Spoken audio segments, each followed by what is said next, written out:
महायुतीसाठी कोल्हापूर महापालिकेची निवडणूक अतिशय सोपी आहे। त्याचं कारण एक अभूतपूर्व अशी महायुती कोल्हापूरमध्ये झालेली आहे, जी यापूर्वी इतिहासात कधी झालेली नव्हती। यापूर्वी सगळेजण स्वतंत्र लढत होतो, परंतु यावेळी भारतीय जनता पार्टी, शिवसेना आणि राष्ट्रवादी एकत्रित आलेले आहे। महाराष्ट्रामध्ये अशा पद्धतीची महायुती कुठेही झालेली नाही। 81 उमेदवारांवर आमचं सगळ्यांचं एकमत झालं।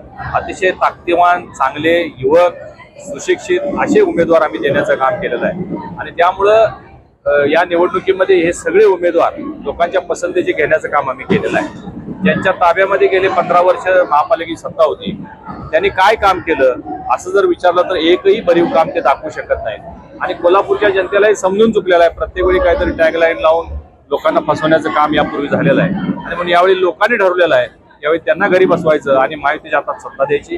राज्यात आणि केंद्रात भारतीय जनता पार्टी महायुतीचं सरकार असल्यामुळं विकास फक्त महायुतीच करू शकते, एवढं सुद्धा कोल्हापूरचे लोक जाणतात। एवढे लोक जागरूक आहेत, सुज्ञ आहेत आणि त्यामुळं आम्हाला ही निवडणूक सोपी आहे। हे पहा, मी सांगितल्याप्रमाणे नेहमीच दिशाभूल करण्याचं काम ते केलेलं आहे। काय सांगितलं त्यांनी? पंचनामा करा। आता पंचनामा कधीचा करा? महापालिकेवर प्रशासक आहे, प्रशासक काळातला पंचनामा करून काय साध्य होणार? मी काल त्यांना आवाहन केलं की पंचनामा करायचंच असेल तर गेल्या 15 वर्षाचा पंचनामा करा।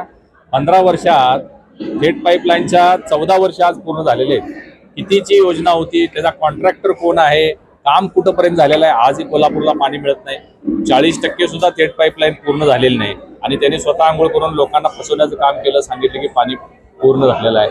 त्याच्या व्यतिरिक्त IRBचा टोल लादण्याचं काम त्यांनी कोल्हापूर केला। स्वतः टोलच्या पावत्या फाडल्या। ज्या टोलला संबंध कोल्हापूरचा विरोध होता त्या टोलचं समर्थन त्यांनी केलं। याचा अर्थ काय? त्यांचे हात कुठेतरी त्यामध्ये बरबटलेले होते। तर अशा पद्धतीनं लोकांना फसवण्याचं काम त्यांनी केलेलं आहे आणि पंचनामा करायचं असेल तर त्या काळाचा सुद्धा केला पाहिजे। सगळे भ्रष्टाचार झालेले, सगळे घोटाळे झालेले त्यांच्या काळातले निघाले पाहिजेत, एवढंच माझं म्हणणं आहे। पहा, त्यांच्या आरोपांना उत्तर देण्याची काय आवश्यकता नाही आहे। कोणी ए टीम आहे, बी टीम आहे। कोल्हापूरचे लोक हे महाराष्ट्रात सगळ्यात हुशार लोक आहेत, सगळे जागरूक आहेत, जाणते आहेत, योग्य ते निर्णय ते घेतील।